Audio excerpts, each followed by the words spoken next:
Good morning guys. This side RJ, आप मुझे देख रहे हैं जीनियस विद्यार्थी यूट्यूब चैनल पर। दोस्तों, आज की इस वीडियो में हम बात करने जा रहे हैं हाई कोर्ट एलडीसी के एग्ज़ाम के लिए हिंदी और इंग्लिश की वोकेबलरी के लिए हम बात करने जा रहे हैं। क्योंकि 3-4 दोस्तों के मैसेज आए थे इंस्टाग्राम पर कि वोकेबलरी को हम कितना भी याद कर लें, कितना भी रट लें, लेकिन ये याद रह नहीं रही है, ये भूल जा रहे हैं हम इसको बार बार। तो इसके लिए हम क्या कर सकते हैं ताकि ये याद रहना स्टार्ट हो जाए। तो वीडियो को स्टार्ट करते हैं। दोस्तों, सबसे पहले मैं आपको बता दूं, सबसे पहले मैं एक दूसरी चीज़ पर बात करना चाहूँगा जो कि है सिलेबस। जो कि सिलेबस है, कई बार क्या होता है कि अब अगर हमने स्मार्ट तरीके से इस सिलेबस को लेकर के नहीं चले तो हम 4 महीने तक एग्ज़ाम आ जाएगा, तब तक हमारा ये सिलेबस ही कंप्लीट नहीं होगा। तो इसको हम एक स्मार्ट तरीके से लेकर के चलना पड़ेगा, जिससे क्या हम इस सिलेबस को कंप्लीट करके कम से कम 2 महीने हम रिवीजन में दें, 2 महीने हम कम से कम ओनली टेस्ट लगाने में दें। तो इसमें क्या होता है कि जैसे हम सभी को पता है कि इंग्लिश में और हिंदी में लगभग आधा से ज़्यादा पार्ट, जैसे हिंदी इंग्लिश में लगभग दोनों में 12-12, 13-13 टॉपिक्स दे रखे हैं। तो 12-13 टॉपिक्स में से 6-7 टॉपिक क्या हैं, हमारे वोकेबलरी के हैं। तो वोकेबलरी लगभग 50% वेटेज यहाँ पर रखती है। तो इसमें क्या है कि जैसे हमने हिंदी के लिए किस बुक के लिए प्रेफरेंस दी है, राघव प्रकाश की ये बुक है। अगर आप इसको देखेंगे तो बहुत मोटी है, बहुत कंटेंट है। अगर इसको हम रोज़ाना रटते हुए चलें, जैसे आपने कोई पार्ट खोल रखा है, आपने खोला है यहाँ पर विलोम शब्द। अगर आप विलोम शब्द को एक पेज को रटने में 1 दिन लगाएंगे या फिर इसको रटते हुए चलेंगे तो ये पूरी बुक 4 महीने में भी कंप्लीट नहीं होगी। तो वोकेबलरी को, यानी कि हम इसका जो वोकेबलरी वाला पार्ट है उसको हम इसी तरीके से कंप्लीट कर सकते हैं कि इसको रटने की बजाय ओनली इसमें रीडिंग मारें। तो क्या रीडिंग मारने से ये याद हो सकती है? इसका अलग तरीका है कि याद कैसे होगी ये। इस बुक को हमने ओनली रीडिंग मारनी है। और कई बार ज़्यादातर स्टूडेंट ये कर रहे होंगे कि मैं वोकेबलरी वाला पार्ट है, जो विलोम शब्द हैं, वाक्यांश के लिए एक शब्द हैं, पर्यायवाची हैं, इनको मैं बाद में कर लूँगा। सबसे पहले इसके अंदर जो टॉपिक आता है संधि समास, ये कर लेता हूँ। तो दोस्त, सबसे ज़्यादा जो रिवीजन मांगता है वो वोकेबलरी मांगती है। संधि समास रिवीजन नहीं मांगते हैं। संधि समास आपसे 1-2 बार का रिवीजन मांगेंगे, लेकिन बार बार रिवीजन आपसे क्या मांगता है? वोकेबलरी मांगता है। तो इसलिए स्टार्टिंग से ही वाक्यांश के लिए एक शब्द को, विलोम शब्द को, पर्यायवाची शब्द युग्म, इन चीज़ों को आपको स्टार्टिंग से ही लेके चलना पड़ेगा। चाहे आप संधि पढ़ रहे हो, आपने अगर हिंदी के लिए 4 घंटे तय कर रखा है तो आपको 1.5 से 2.5 घंटे आपको जो आपका कंसेप्चुअल चीज़ें हैं, जैसे संधि है, समास है, तो आपने संधि अगर आपने 2.5 घंटे पढ़ी है तो आपको 1.5 घंटे वोकेबलरी पर देना पड़ेगा। रोज़ आपको वोकेबलरी रखनी पड़ेगी। आप ऐसा नहीं कर सकते कि मैं उपसर्ग पढ़ लेता हूँ, आज ओनली उपसर्ग पढ़ लेता हूँ और 1-1.5 महीने में जितना भी मेरा पार्ट है, 1 महीने में कंसेप्चुअल चीज़ों को कर लेता हूँ और 1 महीने के बाद वोकेबलरी करूँगा। ऐसा करते हैं तो दिक्कत आ सकती है। ठीक है, तो अब करना क्या है कि हमें वोकेबलरी वाले जो भी टॉपिक्स हैं उनको आप डिसाइड कर लीजिए कि मैं सुबह कंसेप्चुअल पढ़ूंगा, सुबह संधि पढ़ूंगा, शाम को मैं विलोम शब्द पढ़ूंगा, सुबह समास पढ़ूंगा, शाम को मैं शब्द युग्म पढ़ूंगा। और शाम वाले जो टॉपिक्स हैं वो हमें वोकेबलरी के रखने हैं। आप अपने अकॉर्डिंग डिसाइड कर सकते हैं, पर मेरा कहने का मतलब ये है कि आपको वोकेबलरी रेगुलर रखनी पड़ेगी। रटने की कोशिश ना करें। जैसे आपने ये खोल रखा है, इसके अंदर आपने ये खोला विलोम शब्द, ठीक है, तो आपको विलोम शब्द को सिंपली पढ़ते हुए चलना है। जैसे अथ का इति, अदोष का सदोष, अधम का उत्तम। अब इससे क्या होगा कि ये आपको याद नहीं होगा, याद तो नहीं होगा, लेकिन हमें ये भी चीज़ समझने की ज़रूरत है कि वहाँ पर हमारा एग्ज़ाम वाइवा नहीं होने वाला है, हमसे वाइवा नहीं लेने वाले हैं। वहाँ जो एग्ज़ाम होगा उसके अंदर क्वेश्चन के हमें 4 ऑप्शन मिलने वाले हैं। तो हमें इनको रटने की कोशिश नहीं करना है।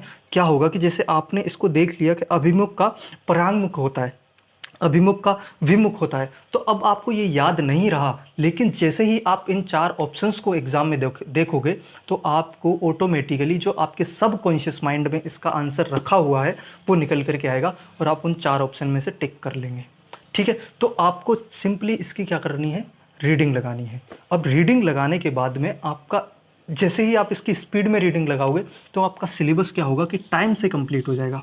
टाइम से कंप्लीट का मतलब है, मेरा मतलब ये है कि हाई कोर्ट एलडीसी के सिलेबस को मैक्सिमम 1.5 महीने में हमें कंप्लीट कर लेना है। 1.5 महीने में कंप्लीट कर लेना है।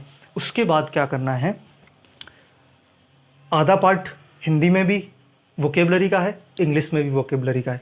अब इस वोकेबलरी के क्वेश्चंस को आप जितना ज़्यादा गलत करोगे, जितना ज़्यादा गलत करोगे, उतना ही ये हमारे सबकॉन्शियस माइंड में, हमारे माइंड में सेट होते जाएंगे। अगर हमने इनके क्वेश्चंस नहीं लगाए तो ये हमें याद नहीं होंगे, चाहे आप इनको कितना ही रट लो, ये इनको हम भूलेंगे ही भूलेंगे। इनका याद करने का एक ही तरीका है, जितने ज़्यादा आप इसके क्वेश्चंस गलत करोगे उतने ही, गलत करोगे इससे मेरा मतलब है कि जितने ज़्यादा क्वेश्चंस आप इसके अटैम्प्ट करोगे उतना ही ये हमें याद रहना स्टार्ट होंगे। अब आप इसका अटैम्प्ट कहीं पर भी कर सकते हो। राघव प्रकाश में थोड़े थोड़े से क्वेश्चन दे रखे हैं, एक चैप्टर के 15 क्वेश्चन 20 क्वेश्चन दे रखे हैं इसके बाद में, लेकिन इतने से काम चलने वाला नहीं है। अगर आप मार्केट से कोई प्रीवियस ईयर क्वेश्चंस की बुक ला सकते हो, या फिर MCQ बुक ला सकते हो, वो भी कर सकते हो, या फिर कंप्लीट टेस्ट की फॉर्म में आप कहीं से टेस्ट दे सकते हो। मैं ये नहीं कह रहा कि आपको ओनली हमारे टेस्ट लगाने हैं, हमारे भी अगर आप लगाना चाहते हो लगा सकते हो, लेकिन आपको बहुत ज़्यादा टेस्ट लगाने हैं। ऐसा नहीं कि आपने कहीं से टेस्ट सीरीज ले रखी है, वो आपको 10 टेस्ट दे रहे हैं या फिर ओनली 15 टेस्ट दे रहे हैं और इतने से आपका काम चल जाएगा।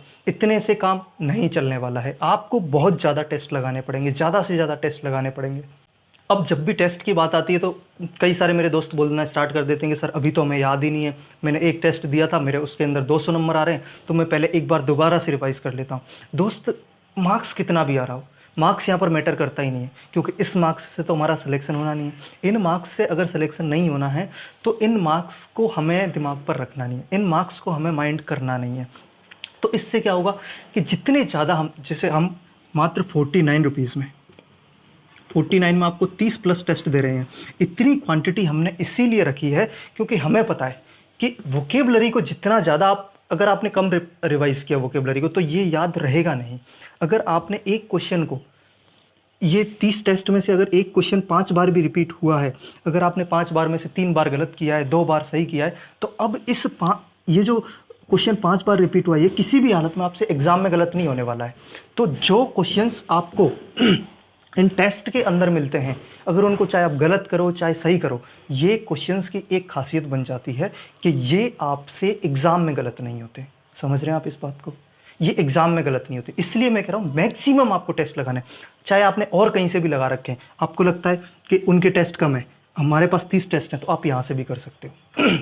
तो आपको मैक्सिमम टेस्ट लगाने पड़ेंगे, क्वेश्चंस लगाने पड़ेंगे, चाहे वो आपसे गलत हो रहे हैं सही हो रहे हैं। फटाफट से एक बार रीडिंग मार करके इस सिलेबस को कंप्लीट कर दीजिए।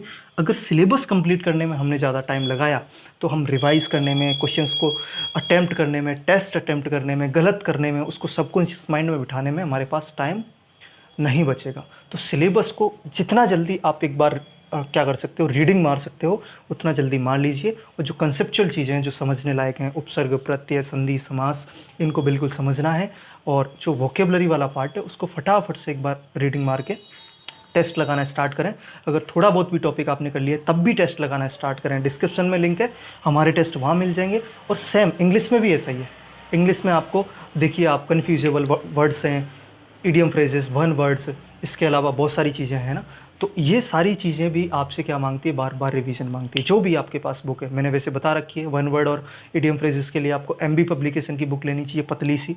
एक बार अगर आपने वो वीडियो नहीं देखी, मैं दिखा देता हूँ। ये वाली बुक आती है वन वर्ड की, सेम ऐसी इडियम फ्रेजेस की आती है, ऑनलाइन मंगा सकते हैं, 50-60 रुपये की आती है। वैसे मैं इंपॉर्टेंट जो भी क्वेश्चन हैं वो मैं करा रहा हूँ, वन वर्ड और इडियम फ्रेजेस के और सारे वोकेबलरी के मैं करा दूंगा आपको। ग्रामर के भी इंपॉर्टेंट क्वेश्चंस करा दूंगा। बच्चों के मैसेज आ रहे थे कि मैं क्वेश्चंस ज़्यादा लेना स्टार्ट करूं। दोस्त, मैं ज़्यादा नहीं लूँगा। मैं ज़्यादा इसलिए नहीं लूँगा क्योंकि मैं वीडियोज़ में कचरा नहीं करना चाहता। बिल्कुल भी कचरा नहीं करेंगे हम। बिल्कुल एग्ज़ाम ओरिएंटेड क्वेश्चंस को, जो बार बार रिपीट होते हैं, हम बिल्कुल भी ऐसा नहीं सोच रहे हैं कि ये ऐसा क्वेश्चन बन गया तो क्या होगा, ऐसा बन गया तो क्या होगा। हम उन चीज़ों पर नहीं जा रहे हैं, नए बनने वाले क्वेश्चंस पर नहीं जा रहे हैं। हम जो बार बार रिपीट होते हैं, एग्जामिनर के फेवरेट क्वेश्चंस हैं, उन पर ही बात करेंगे। ठीक है, एटलीस्ट वो क्वेश्चन तो हमसे सही हों। अगर हम तीनों ही सब्जेक्ट में 40-40, 42-42 क्वेश्चंस करते हैं और सही करते हैं, तो ये हमारा 250 स्कोर बनता है, जो कि एक अच्छा स्कोर माना जा सकता है, जैसा कि पेपर हाई कोर्ट LDC के आते रहे हैं उसके अकॉर्डिंग। तो इसलिए क्या करना है, सिलेबस में ज़्यादा टाइम ना लगाएं कंप्लीट करने में। फटाफट से 1-1.5 महीने में, अभी लगभग 15 दिन तो निकल चुके हैं, 1 महीना और लीजिए, फटाफट से इसको कंप्लीट कर दो। और revision revision revision, test revision test revision, यही सारी चीज़ें आपको करते रहना है। चैनल पर नए हो, चैनल को सब्सक्राइब जरूर करें। वीडियो पसंद आए वीडियो को लाइक करें। जो भी सुझाव हैं कमेंट बॉक्स में रख दीजिए। इस वीडियो को अपने दोस्तों में जो परेशान हो रहे हैं हाई कोर्ट एलडीसी के चीज़ों को लेकर के, इंग्लिश को लेकर के, हिंदी को लेकर के, वोकेबलरी को लेकर के जो परेशान हो रहे हैं, उनको ये वीडियो ज़रूर शेयर करें। और मैं मिलता हूँ आपसे अगली वीडियो में। Thank you so much.